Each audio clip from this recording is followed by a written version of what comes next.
My name is Alexander Wright, and this is my research project. You are sitting in a pub eating brunch, trying to explain to two of your friends what you do when you're volunteering. It's a dark, low pub, a lot like the kind you always went to in Scotland, but you've known the two people across from you for way longer than you were in Scotland. They're trying to understand, but it's strange explaining this to them.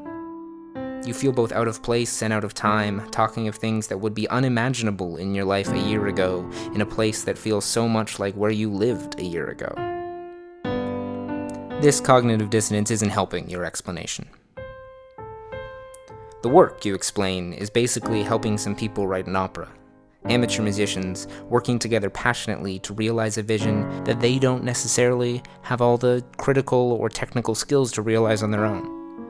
So that's where you and the other facilitators come in. Words of encouragement, a hand to notate, or a plethora of ideas they can access whenever they want or need. Your friends get it. It's not actually that hard to explain. You always seem to make things harder than they are, but that's because they don't really get it. At least you don't feel like they do.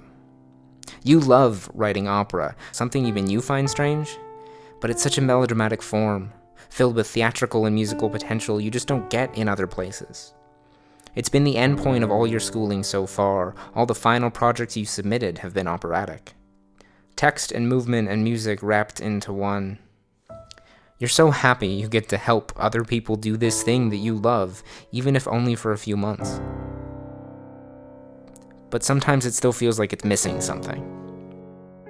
The ethos behind community music, this thing that you're doing, this world that you've dived into, is so much filled with flattening.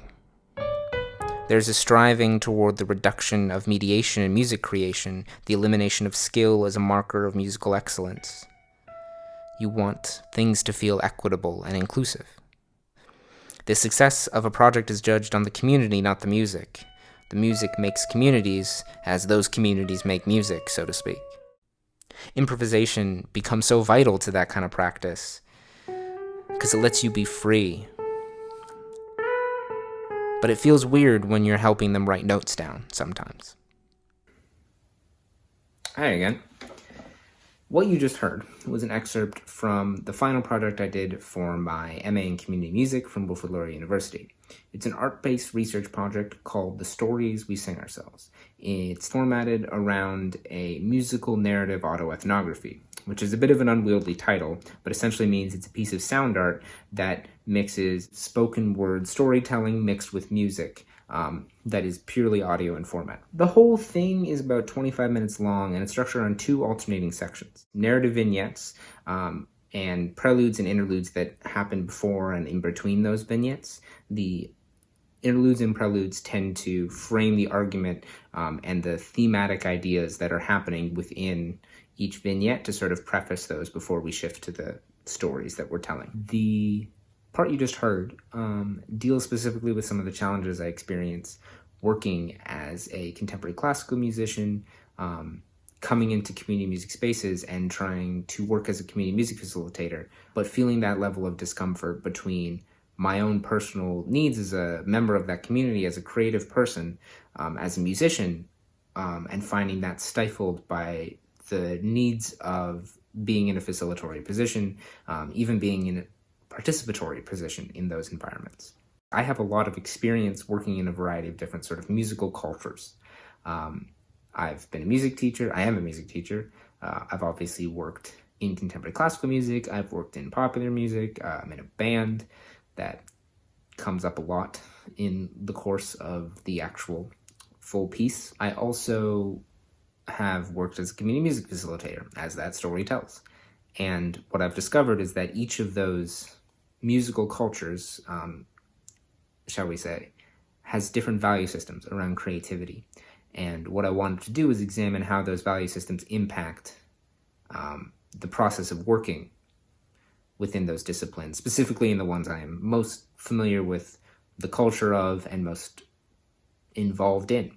So the research question became, what does it mean to be a contemporary classical composer working at the intersection of community music and contemporary classical music, the intersection specifically of the value systems in those two cultures.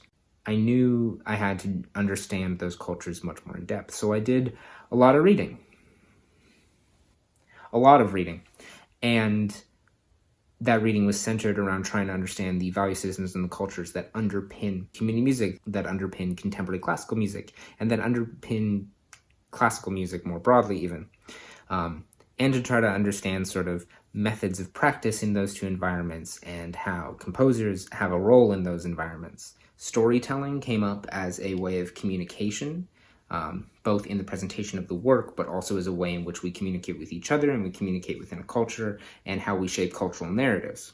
Alongside all those readings, I did a lot of journaling, trying to reflect on my own experiences and how they related to all these perspectives. In this way, I was sort of filtering out the first layer of data, which is the readings I did and my own personal experiences, by synthesizing them and creating sort of a layer of data that was more manageable and more accessible. So those journals allowed me to sort of get to another layer of understanding before then taking those journals and doing another layer of analysis on top of them, another meta-reflective journal that dealt with the themes and examined the broader issues and the broader ideas that were popping up, which sort of ended up being creativity, identity, and storytelling.